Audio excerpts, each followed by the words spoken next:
Hello and welcome everyone back to a brand new series for Seeking Glory, the YouTube podcast series where we tackle biblical questions.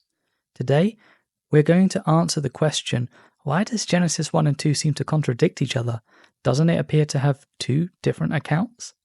A very quick overview. Genesis 1 covers the overview of the creation of Earth and the known universe. I'm not going to go over all of this. As you can read this in the Bible, just go to Genesis chapter 1. But I want to emphasize this order. Plants, animals, then humans on the last day, or the sixth day. And remember, God rests on the seventh day. The reason why I'm stressing this becomes apparent when we read where the supposed contradiction is.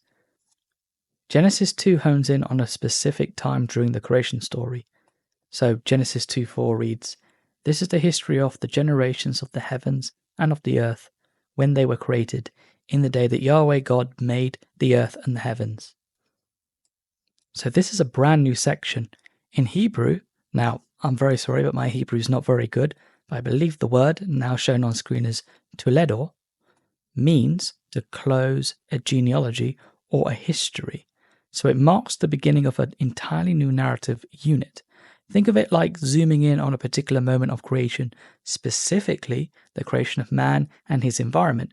This isn't a second account, it's a thematic close-up. Note that the Hebrew word for day here doesn't necessarily hold the same context as in Genesis 1.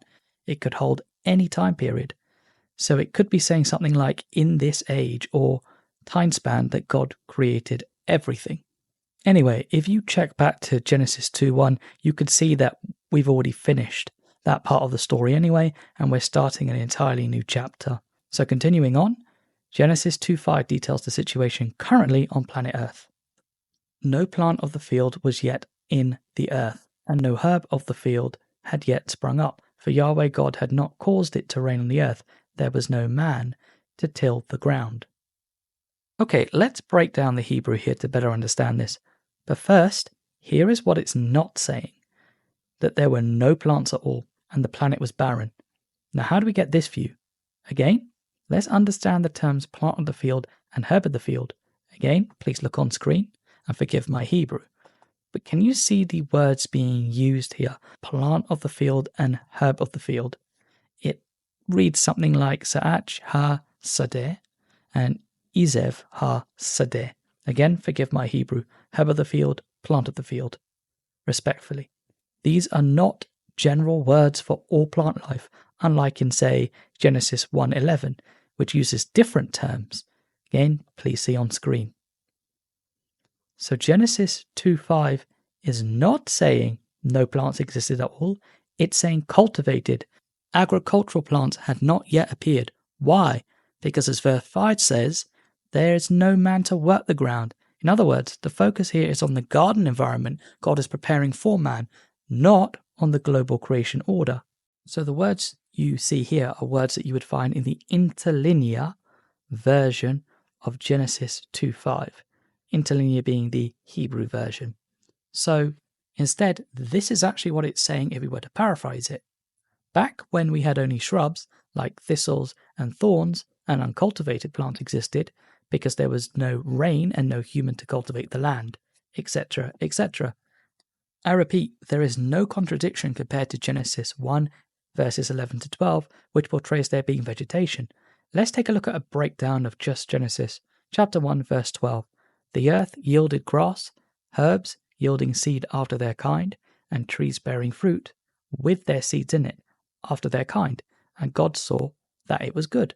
The verse is saying that vegetation in general was made on J3. So yes, plants existed before man. Genesis 2:5 goes into more detail, stating that specific plants and herbs were not present. So grass, trees, and other plants not dependent on man were present. And this is why the narrative focuses on the role of humankind, which leads right into Genesis 2:7. Yahweh God formed man from the dust of the ground and breathed into his nostrils the breath of life, and man became a living soul. Okay, great. So we've got that sorted. But somebody could go, what about Genesis 2:19? Were not beasts formed before humans? Here's what it reads. Out of the ground, Yahweh God formed every animal of the field and every bird of the sky and brought them to the man to see what he would call them. Whatever the man called every living creature became its name. Now, this depends entirely on how you're going to read this. Are you reading the word formed as past tense or as a verb, as though God is doing that action right at that moment? So the Hebrew verb for formed, shown here, usually denotes a sequential past action, but it can also be used to describe background information. That means Genesis 2:19 is not saying God created animals after Adam. It's actually saying he had formed them, and now they're being brought to Adam for naming. The reading is more like this: out of the ground, Yahweh God had already formed every animal and brought them to Adam.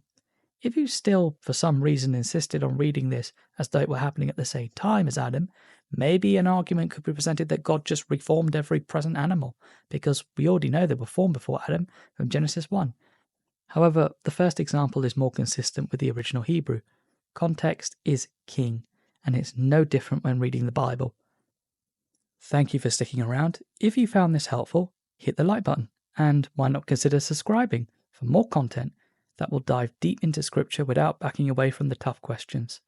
Drop your thoughts or other Bible contradictions you want tackled in the comment section below. Until next time, keep seeking, keep asking, and praise Christ.